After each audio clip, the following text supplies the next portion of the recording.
السلام علیکم۔ یہ جو تصویر آپ دیکھ رہے ہیں اس پروڈکٹ کا نام EGO ہے۔ اسے اگر قاتل پروڈکٹ کہا جائے تو بے جا نہ ہوگا، کیونکہ یہ اب تک لاکھوں کروڑوں گدھوں کی جان لے چکی ہے۔ اہل پنجاب کو نامعلوم عرصے سے گدھوں کا جو گوشت کھلایا جا رہا تھا، اس کے پس پردہ بھی یہی پروڈکٹ ہے۔ EGO دراصل روایتی چینی دوا ہے جو نزلہ زکام سے لے کر مردانہ امراض تک بے شمار عوارض کے علاج میں استعمال ہوتی ہے۔ چین اور چین سے باہر اس دوا کی مانگ میں تیزی سے اضافہ ہو رہا ہے اور اسی رفتار سے وہاں گدھوں کی آبادی محدود ہوتی چلی جا رہی ہے۔ کیونکہ یہ دوا گدھوں کی کھال سے بنائی جاتی ہے، پچھلے چند ماہ کے دوران آپ کی نظروں سے پنجاب میں گدھوں کی کھالوں کی ضبطی سے متعلق خبریں تو ضرور گزری ہوں گی۔ دراصل یہ کھالیں چین برآمد کی جانی تھی اور گوشت پنجاب کے مختلف ہوٹلوں کو سپلائی کر دیا گیا تھا۔ عوام کو گدھوں کا گوشت کھلائے جانے کا اسکینڈل سامنے آنے کے بعد ان کی کھالوں کی برآمد پر پابندی لگا دی گئی تھی۔ پاکستان کے علاوہ دنیا بھر سے چین کو گدھوں کی کھالیں برآمد کی جاتی ہیں، کیونکہ EGO اور اسی طرح کی دوا اور ادویہ کی تیاری کے لیے ملکی وسائل سے طلب پوری کرنا ناممکن ہو چکا ہے۔ ادویات کے لیے چین میں گدھوں کو بے دریغ ہلاک کرنے کا سلسلہ جاری ہے، جس کی وجہ سے ملک میں اس جانور کی شدید قلت پیدا ہو گئی ہے۔ 1990 کے عشرے میں چین میں 1 کروڑ سے زائد گدھے پائے جاتے تھے، یہ تعداد اب کم ہو کر 60 لاکھ رہ گئی ہے۔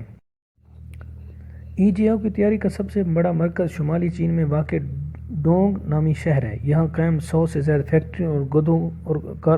فیکٹریوں اور کارخانوں میں گدھوں کی کھالوں کو پگھلا کر جیلاٹن بنایا جاتا ہے۔ اس مادے کو بعد ازاں کئی مراحل سے گزار کر EGO میں تبدیل کر دیا جاتا ہے۔ چین میں گدھوں کی قلت ہو جانے کے بعد ان فیکٹریوں کا انحصار درآمدی کھالوں پر ہے۔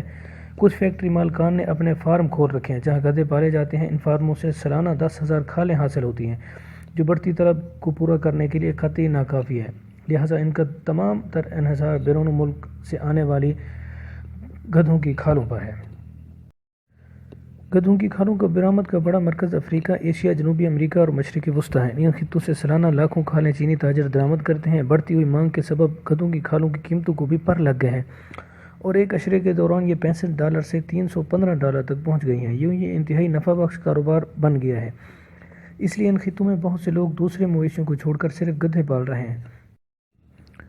گدھوں کی اس طرح قتل عام سے چین کی طرح دوسرے برآمدی ممالک میں بھی اس جانور کی تعداد میں کمی واقع ہو رہی ہے۔